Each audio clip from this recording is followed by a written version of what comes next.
HTML का मतलब hypertext markup language है और ये इंटरनेट में मार्कअप लैंग्वेज के तहत यूज़ होती है। एक मार्कअप लैंग्वेज से क्या मुराद है? मार्कअप लैंग्वेज उसी तरह से आप इसको समझ सकते हैं जिस तरह से अगर आप माइक्रोसॉफ्ट वर्ड ओपन करें तो आप किसी टेक्स्ट को टाइटल बना देते हैं, किसी को बोल्ड करते हैं, किसी को अंडरलाइन करते हैं, किसी को टैलिक करते हैं।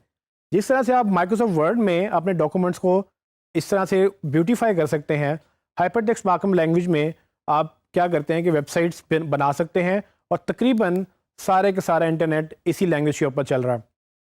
अब ये लैंग्वेज ज़्यादातर डेवलपर्स को आती है जो इसको यूज़ करके वेबसाइट बनाने और उसको बेहतर करने के लिए यूज़ करते हैं।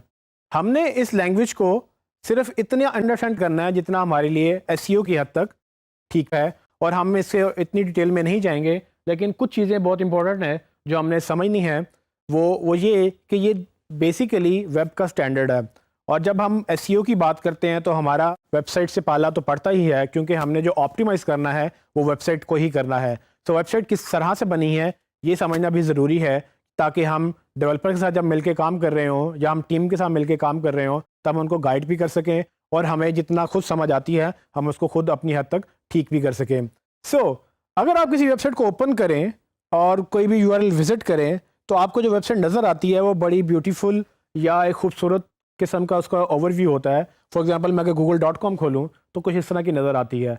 लेकिन अगर आप google.com का सोर्स देखना चाहें, या मतलब ये कि अगर आप उसको कोड देखना चाहें, तो आप क्रोम पे हों तो राइट क्लिक करके उसके व्यू सोर्स पे जाएं और आपको कुछ इस तरह से नज़र आएगा।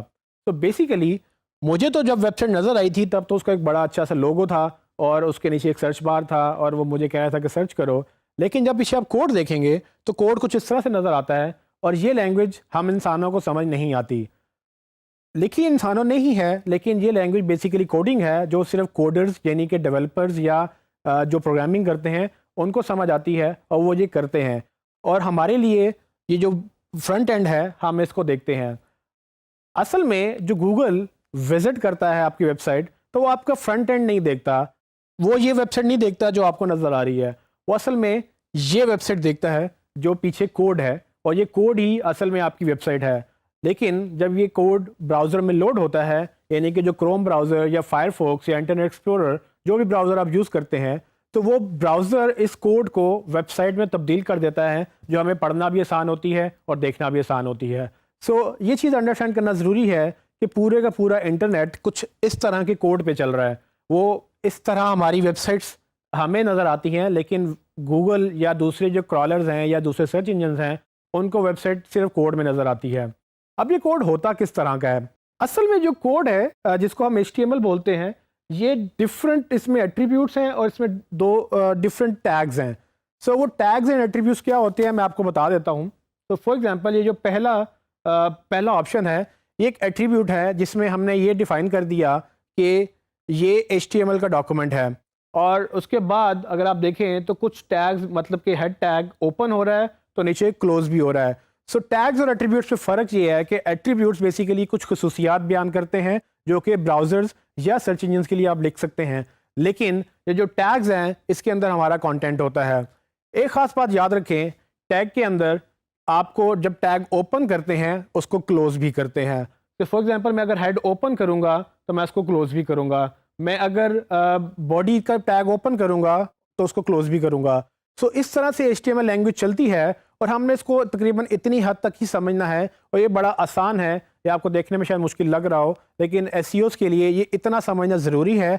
लेकिन इसके बाद अगर हमें नहीं भी समझ आती तो कोई मसला नहीं है, क्योंकि हमने वेबसाइट बनानी नहीं है, हमने सिर्फ वेबसाइट को ऑप्टिमाइज़ करना है, और ऑप्टिमाइजेशन के लिए थोड़ी बहुत HTML हमें समझ आ जाएगी जो हम मज़ीद डिस्कस करेंगे। लेकिन थोड़ी बहुत अगर हम सीख भी लें तो उसमें भी हमें फ़ायदा ही होगा। HTML को मज़ीद मैं बयान कर दूँ कि HTML के 2 वर्जन्स हैं जो अभी पॉपुलर हैं। HTML जो कि रेगुलर HTML है उसको वर्जन 4 भी बोलते हैं। अगर आप इसको HTML4 भी कहें तो गलत नहीं होगा। लेकिन जो नई आने वाली HTML का वर्जन है वो HTML5 है। तो दुनिया बड़ी तेज़ी से HTML5 की तरफ जा रही है, और ये ज़्यादा रोबस्ट, ज़्यादा एडवांस्ड और ज़्यादा फंक्शनल वेबसाइट्स के लिए हेल्प करती है। और जब बात हो रही है फंक्शनल वेबसाइट्स की, तो HTML कभी कभी जावास्क्रिप्ट और CSS के साथ मिलकर भी काम करती है।